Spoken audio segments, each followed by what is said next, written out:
خیابان اسماعیل سامانی در شهر دوشنبه.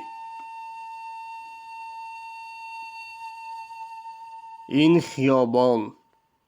خیابان اسماعیل سامانی که نهایت تماشاباب و زیبا و دقت جلب کننده است، به نام اساسگزار دولت تاجیکان اسماعیل سامانی گذاشته شده است.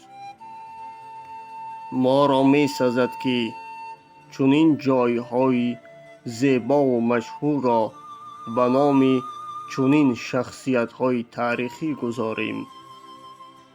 این خیابان را می توانیم گوییم خیابان گذرگاه بزرگان تاجیک. ناگفته نماند که در این خیابان خانه ادیبان تاجیک هم هست. اتفاق نویسندگان تاجیکستان ماه می سال 1934 تأسیس یافته است. خانه ادیبان اتفاق نویسندگان تاجیکستان به نام استاد میرزا ترسونزاده است. بنای امروزی اتفاق نویسندگان تاجیکستان سال 1977 پوره ساخته و به استفاده داده شده است. در پیشتاق این بنا مجسمه های زیاد گذاشته شده است. هر یکی از این مجسمه ها البته رمز خود را دارد.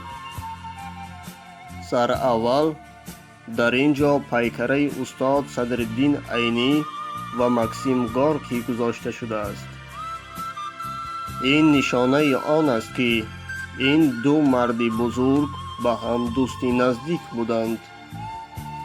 این شخصیت ها از ایجادیات هم خوب باخبر هم بودند. رمز اتفاق نویسندگان تاجیکستان آفتاب، کتاب و قلم می باشد.